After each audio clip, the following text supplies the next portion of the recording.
What's good? We're back in this thing. In the last video, I said if we got 750 likes on it, I would go ahead and do a masterclass on all the sauce, everything you need to know on how to do these clone effects in music videos. So if you want to know how to do a clone effect spotted in a music video instantly, kind of know how to do that effect, sit back, relax, click like, we'll break this down. I'm going to have a timestamp thing pop up showing all the effects that I kind of go over and then a timestamp to them. So if you don't want to watch the whole entire video and you just want to learn how to do one effect, you can go ahead and skip there because I know this video is going to be a little bit more lengthy, but if you do go ahead and sit through it all, you're going to know everything about clone effects. If you're new here, what's good? My name is Brian. I make music video tutorials here on YouTube. We're on the road to 100,000 subscribers. So if you're not already subscribed, go ahead and click that subscribe button. It really does help push my content to a lot of people, as well as the like button. That would be greatly appreciated. One last thing before we get into the video, if you do want to go ahead and kind of level up your music video editing game, support the channel at the same time, you can go ahead and check out my website. I'm going to be dropping some new packs really soon. But right now we got the texture pack, the thermal pack, and the CRT pack, all really good assets to kind of take your music videos to the next level, as well as save you some time while editing. I'll have my website linked down below, as well as a tutorial playlist kind of showcasing how you can use it and showing you different ways to use the assets. But yeah, that's enough talking for right now. Let's get into the video and show you how to do these clone effects.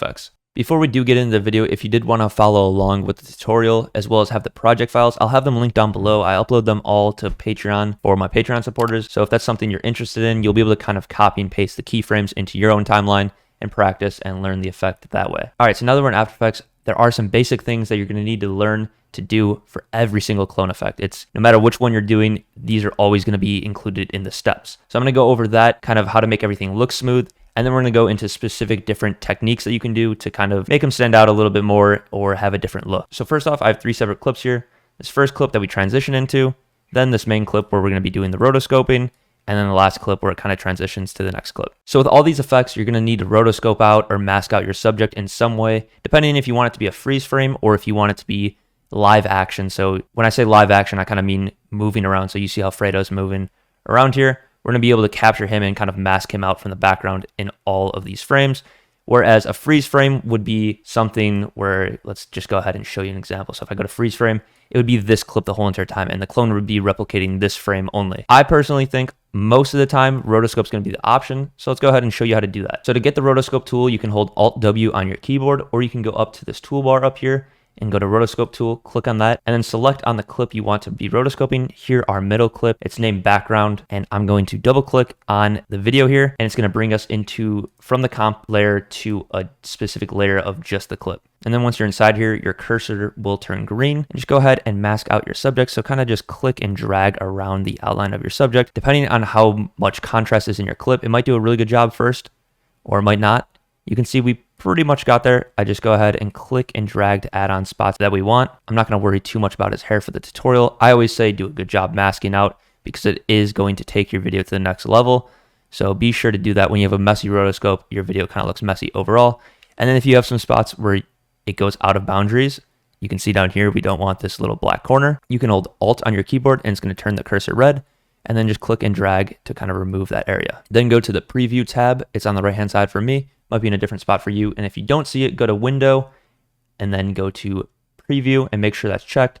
Once it's checked, it will pop up and you'll be able to see it. Depending on how good your clip is, you can click play/stop and it might be able to track it all the way through. I personally like to go frame by frame if it's a shorter clip anyways. It's just going to do a better job and you can tweak these little things that mess up down the road. So I'm just going through and fixing some of these options. You can see it kind of splits apart here, and then I'm just going to go a frame ahead.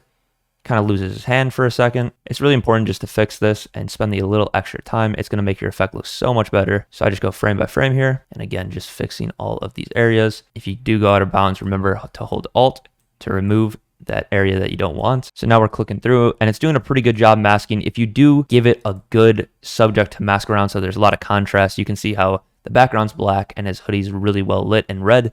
It's going to be a lot easier for you to go ahead and do this rotoscope. Whereas you can see it's kind of struggling where his hand is because his hand is roughly the same color as his shirt. And once you get to the last frame, sometimes it does lose the track, and you can fix that by going right up here where the timeline is and clicking and just dragging it out a little bit more, and then you can see it masks out your subject. After you've gone through and made sure every frame looks good, go ahead and click freeze. That's going to lock in your rotoscope, not allowing you to change it anymore, but it's also going to take the subject away from the background. Then once it's gone through and froze out your subject, you can see it will have either a black background, or down here you can toggle the transparency and you can see it with a transparent background. you can see there's kind of a black outline around our subject. So to fix that, I'm going to bring in shift edge a little bit till it kind of removes that for the majority. And then I'm also going to bring up the feather just a little bit, maybe something like 7.5 to 10. It really depends on your clip. Just do something that looks good for you. And now that looks like a lot cleaner of a rotoscope. And let's go ahead and duplicate that layer. I did that by holding Control D, just makes a duplicate of the same exact layer. And then go to the bottom one and then click on the layer and then go to the roto brush effect and delete it. The top one's going to be your roto. So I'm going to rename that to roto. And then the background is the background layer. Now, some things you're going to want to do with all the clone effects is make sure you have this motion blur, enables motion blur for all layers with the motion blur switch set enabled, as well as this motion blur option on all of the rotos. That way it's going to make it look a lot more realistic. And when we start keyframing the position, the scale, rotation, all these different options, it's going to give it more realistic look. And it's really going to take that clone to the next level.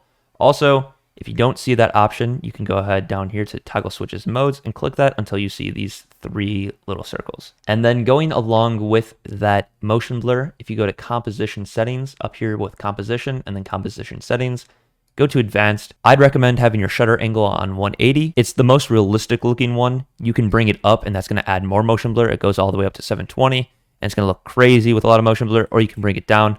But I always keep it right at 180. Unless there's something very specific that I'm looking for. So then one last basic thing that I would go over is if you wanted to do freeze frames, all you have to do instead of rotoscoping out, you would go to the pen tool, find the frame that you want to freeze out. For this case, let's do is watch. There's not really anything super good to mask out in this clip. So we're not actually going to be doing the effect with the pen tool, but I'll show you how to do it.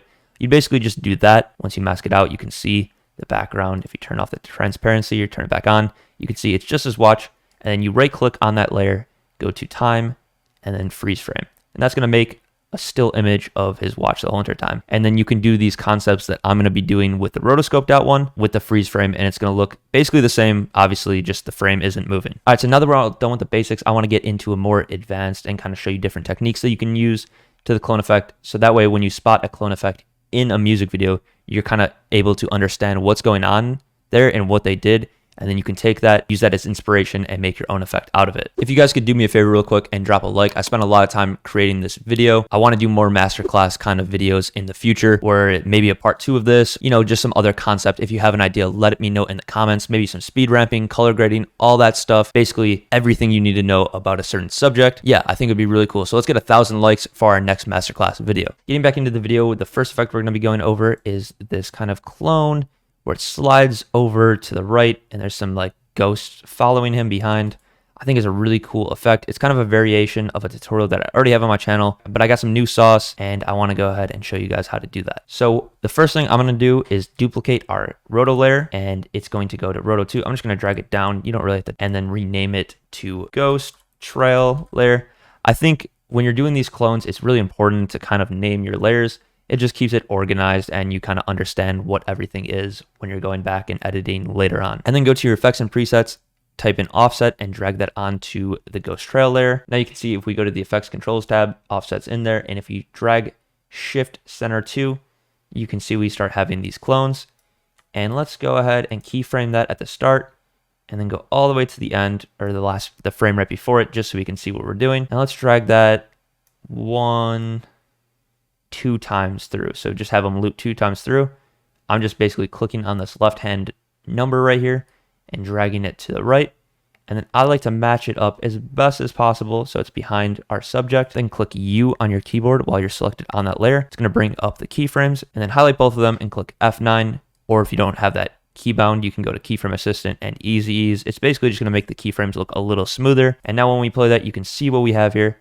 It's already kind of the effect. It's missing a little bit of that motion blur and the ghost trail itself, but it is a cool clone effect right away. So to get that ghost trail, I'm going to be using echo. So then go ahead and drag on your echo. And the first thing you're going to notice is, depending on where you are in the clip, it's going to look a little weird. To fix that, go to echo operator, and I'm going to go to composite in front of. That way we have the clone behind him. And let's bump that number up from something from 1 to maybe something like 5. That way there's 5 clones. And then to get it to kind of fade out, you want to change the decay. I personally do 0.8 most of the time. It's basically making it 20% more transparent each time it's duplicated. So this is 100%, 80%, 60%, 40%, 20%. And then you can change the echo time. For the tutorial, I'm going to keep it the same. But basically, the echo time is how long it takes to echo the next time. So you can change the duration to be split up further apart or closer together. And now when we play that, you can see we have the effect and it's almost there. The only thing it's missing is motion blur. And this is one of the effects where the motion blur built into After Effects is not going to actually work. So I personally use RSMB, but if you don't have that, you can use Force Motion Blur. It's built into After Effects as well. I personally find it runs a little slower on my computer and doesn't look as good, but you can see how it's already adding this motion blur. For the sake of tutorial and the rendering of my computer, I'm going to use RSMB. It's a paid plugin, but I highly recommend it. And I'm just going to drag it on and leave it the same. So now when you add on that motion blur, whether it be CC Force Motion Blur or RSMB, you can see this is what the effect looks like. I think it looks super fire, and it's a really good clone effect that I haven't really seen many people do, honestly, and I think it looks good. And then onto the next effect. This one isn't so much of a clone, but it has like the same concept, so I figured I include it in. I have a tutorial on this effect already, but I just have a little bit extra sauce now with the RSMB, how to make it look a little smoother. So let's go ahead and do that real quick. It's very similar to the one we just did. And then for this effect, there's not really any reason to duplicate any clips. So just go ahead and drag on offset onto your background layer. Go to the start, keyframe that shift center to, go all the way to before the last frame, and just drag that however many times you want. Let's go ahead and do 2. And then line up fredo, just how we did in the last effect, the best you can. Click U on your keyboard and go ahead and easy ease them by clicking F9. And then again, that effect already is pretty much done. All you have to do is add on RSMB, or again, that CC Force Motion Blur. And that's because offset is one of the effects that doesn't actually trigger the built-in motion blur in After Effects. So either CC Force Motion Blur or RSMB will do the trick. And I'm just going to drag on RSMB default settings, and we can have this render out real quick. And just like that, you have a pretty cool like clone background. It duplicates. While you're watching this video, I'm just going to go ahead and show you basically these basic concepts of all the clones, and you can combine these in different ways. So some of the clone effects that I'm going to go ahead and do later on in the tutorial, you can go ahead and add on. For example, if you wanted this effect to go on while that was happening, since I already have it done, I can just copy, go to our tutorial layer and paste that real quick. And now you can see we have 2 different of these clone effects going on at once. I'm going to be going over how to do that clone effect later on, but I just wanted to show you how you can combine different effects in one. I just want to go ahead and touch on each kind of concept, and then learning each of these concepts will kind of teach you how you can use them in different ways to combine them, make your own effect, all that stuff. So the next one we're going over is where these clones slide out from the side. You can have them slide up, slide down, all these different options. There was just more room to the left, so I went ahead and made the clone slide out to the left and then slide back in to the right. So to start off, you're going to want your masked out layer or your rotoscope layer. Go ahead and click Control D. Let's go ahead and rename this one clone, and then go to the transform options. So click on this arrow, transform, and then go ahead and keyframe the position at the start, and then go however many frames you want to the right. I'm going to go ahead and do 2. So 1, 2. And then I like to keep the position in like where you change the number equally each time. You can go ahead and freehand it and just drag it a little bit to the left and kind of just try to match the general look of it. Let's go ahead and keep it simple and go from 960 to 860. And you can see how that changes. Depending on which way you want to go, you'll just have to either add or subtract from the left or right hand side number. The left hand side number is going to bring it horizontally left and right. And then this 540 number is going to bring it up and down. For us, we want it to go to the left, so let's go ahead and do 860. And then after that, go ahead and highlight those keyframes, click F9, and then go and duplicate that layer. And it's going to keep the transform options for the lower layer enabled, so that's perfectly fine. Let's go ahead and go 2 more frames to the right, 1, 2. Drag that keyframe to match that line and go to 760, and it's going to come out just a little bit further. And then let's go ahead and duplicate it just one last time for the tutorial. Duplicate that, go 2 frames, 1, 2, and then 660. And now when we play that, you can see they slide out. And if you're not seeing that motion blur, make sure to enable the motion blur up here, and also to all the layers that are moving. And then if you go ahead and click on all the layers that have keyframes and click U, you can see the keyframes now. And let's go leave it out for a little bit, and then maybe when he starts putting his hands back together, we can go ahead and keyframe all the positions to start right here, and then go 1, 2. And we're going to want this last layer to go away first, so keyframe it right to 760, or the layer above it, match that number so it goes right behind that clone. And then I'm just going to go ahead and trim it out. You can keyframe it and reset it, but I personally like the way this looks a little bit more. And then I'm going to keyframe also right here on the 760 one, go 1, 2 to the right, and then keyframe that to 860, and then trim it. and then also keyframe on the last clone right here, and then go 1, 2, and then bring that to 960 or click reset. And you can also trim that. And now we can see we have the clone come out and the clone go back in. I've seen this style clone done multiple different times. It's basically just creating a pattern in the keyframes. So you can see how we did 2 frames each time we wanted the clone to come out. You can make it uneven or even, it doesn't really matter, but it is good to kind of have a pattern. So maybe if you had this guy go up here and then the next frame after go up here, and then the frame after go up here. And you can obviously see there's this like harsh edge. So it doesn't work really too well in this clip in particular, but you can go ahead and, you know, move them in certain areas to kind of have them duplicate and follow that trend. And then, yeah, if you didn't want to do like that mathematical way where I was just subtracting 100 each time, you can actually just click on your layer and then drag around. So if you were just like more visual or whatever, you know, you can have the clone come out a certain amount each time. I think it does typically look better when it's kind of even, but it doesn't have to be like super dead on. So then this next effect is just having the clone slide up and move. It's very similar to that last method that we were doing. So let's go over that real quick. Duplicate your roto layer, just how we did last time, and then open up that transform options. And this is kind of playing with it not starting directly behind our layer. So let's go ahead and drag him out a little bit to the left at start, and then drag it down. Make sure he's completely out of frame, and then maybe go 10 frames to the right. We can change later and drag that to 540. So that's going to be the same height as the other one. And then I'm also going to change the scale to 110. So each time he pops up, just gets a little bit bigger. It's just another something else you can do in the video to kind of make it stand out. Now let's go ahead and duplicate that layer again. Start it at where that one ended. And let's drag to the left. I'm not going to do super mathematical here. Make that 120, find a position where we want it to end at, keyframe the position, drag it down so it's out of frame, and then go 10 frames to the right, and then bring that to 540 so it's in spot. And then I'm going to make sure I am easing these keyframes, and you can see how they come up. And just how they come up, let's go ahead and make them go back down. So then I'm going to keyframe the position in this one, go 10 frames to the right, and then drag it down. And then go here, keyframe that last clone, go 10 frames, and drag it completely down. Now you can see the clones go up and then they go down, just like that. You can change the pacing of it or anything like that. If you wanted to, you can highlight these keyframes and go into the graph editor. I'd suggest doing this actually. And then for the graph editor, I kind of want to have the clone come up pretty fast and then slowly get to the position. So to do that, I'm going to drag that right hand bar all the way to the right. So that way the graph kind of looks like this. You can see now Fredo comes up really fast and kind of slows down the movement. You can see he's still traveling up a little bit, but just really slow. And then I'm going to do the exact opposite for the second keyframe on the way down. So he kind of starts off going down slow and then picks up speed. And then let's do that for these other keyframes on the other one. So just copying that exact model. And now you can see, I think it looks a little smoother.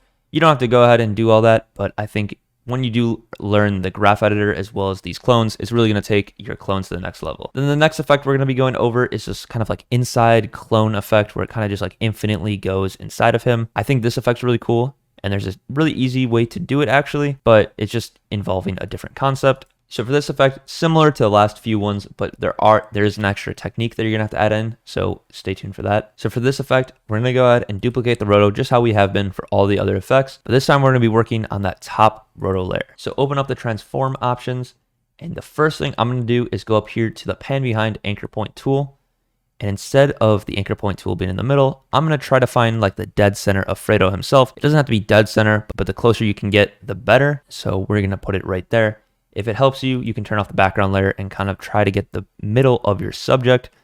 So height and width wise, I think it's like right about there, like right where his chain's at. Now you can see when you scale down, it's gonna go inside of him versus where if we were to just scale from the beginning, it would go inside of him and then we'd have to move the position, and it's just a lot more complex that way and it doesn't look as good most of the time. So I'm going to use that anchor point tool, put it like right in the center or as close as possible, keyframe the scale, and then let's go 10 frames to the right, bring it down to maybe 90.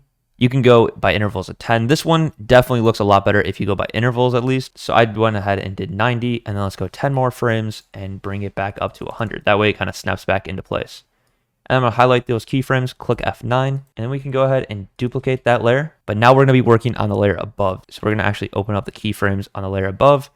And instead of 90, we'll go 80, duplicate it, click U on your keyboard to bring up the keyframes, go to 70, duplicate it, U, 60, and let's go to 50 here. So one more time, U, and then 50. So now we can see we have this layer where it kind of looks infinite. You can go all the way down to 10 and have it go all the way down. So let's go ahead and see what that looks like. And just like that, you have that bounce effect. It's pretty simple to do. Honestly, it looks really crazy for how easy it is to actually do. Just make sure you have the motion blur on, like always. Enable this and have the motion blur on. You can get some really cool looks like something like this. And then for our next one, this is probably the most complex, but when you break it down into step-by-steps, it's really not that hard. I just basically have the clone flying around a bunch of different areas and kind of flying out from the side, flying back and forth, and then back at the top again, just flying out a few times. So I'm going to be going over and showing you how to do that. This one, I think naming is really, really crucial because there's just going to be so many duplicated layers. Let's go ahead and start off by duplicating our roto layer, working with the one below. And let's name this low because we're going to have it fall off to the left. And then go to that transform options and let's go ahead and keyframe the position, the scale, and the rotation. Maybe we're not going to change everything. Let's go ahead and make that anchor point in the center again, just so if we do change any of the rotation and the scale, it's going to change from that position. So I'm going to scale it down just a little bit. Can't really see what we're doing here, but if I turn off that roto layer, you can see that we made him a little smaller. And let's go ahead and go 10 frames to the right. And we just kind of want him to fly off the screen somewhere around here. So it kind of falls down. And then when you are hovered over this last keyframe here, you can see we kind of have this dot in the line. It shows a line and then a dot. You can go ahead and drag this line and it will follow that line. So it kind of has a more fluid of a look. So now you can see it kind of like falls down. I think that's a really useful tool that I think not a lot of people actually know about. So if you do click on the line and drag it, it will give you a unique look. And maybe let's keyframe the rotation of it a little bit. Let's go ahead and just see where we're at. Keyframe the rotation, maybe down like that. And then drag that to match that last keyframe. So now we can see it kind of rotates and falls down. And then I'm going to highlight all of the keyframes. You could have keyframed the scale, all the different things, opacity, if you really wanted to. But I think for right now, just leaving the rotation and the position is good enough. And let's easy ease those keyframes just so it looks a little smoother. And just like that, he falls out. Be sure to turn back on that rotoscope layer on top if you didn't already, so he kind of flies from behind.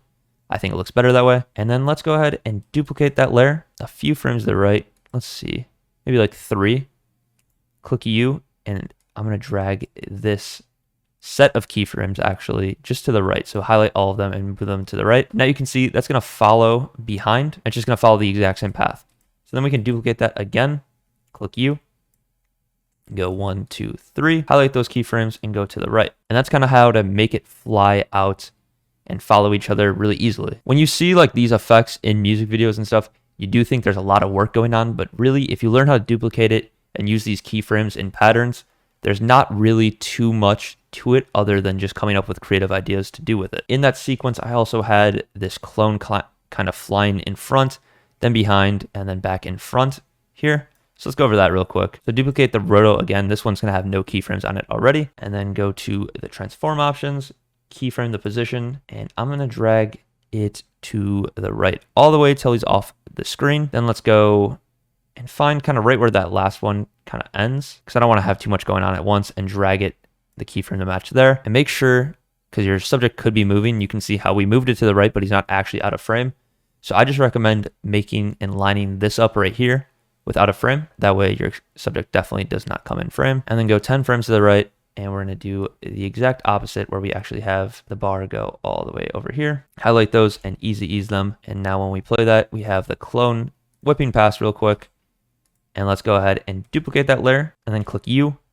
Drag those keyframes to the right so it kind of ends right there. And it's going to do the exact same thing. So what we actually want to do is just flip these keyframes. So to do that, you can just drag this one to the right a little bit, line that one up with this one, and then go 10 frames again just to line it up. And there you go. Now it's going to slide back to the right. And if you wanted it to go behind the subject, just drag that layer behind the default roto. So now you can see he goes behind. And then for the last rotoscope kind of concept is just having the rotoscope pop up before the clip actually shows up. So you can see here, Fredo here is not matching up with the background, and then he pops up. You can do any effect you want on this. You can see if I delete these two layers, you can see he's just kind of moving around and then popping into the background. This is a more basic one, but it is a clean transition you can do. So to do that, all you really have to do is just remove your background layer a little bit and then just drag a clip that you want to play behind it. So for us, we're just going to take a random clip for this music video. And now you can see we have him pop up right there.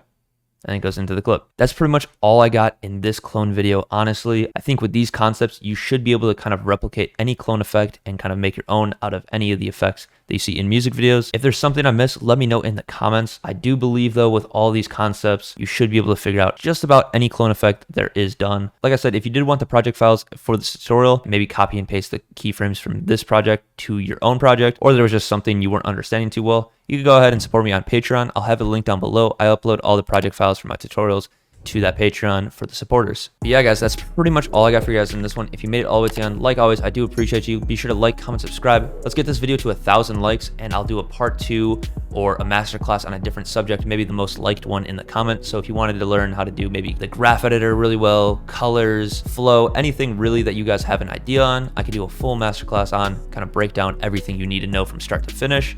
And we can do something like that. If you wanted to support the channel and you also wanted to grab some music video editing assets, you can check out my website, bryandelimata.com. I'll have it linked down below, as well as a tutorial playlist where I kind of showcase how to use the effects and what they can do. It really is the best way to support the channel, as well as save some time while editing. So go ahead and check that out. Be sure to follow me on all social medias. I'll have them linked down below. But yeah, that's pretty much all I got for you guys in this one. Hope you guys did enjoy. Peace.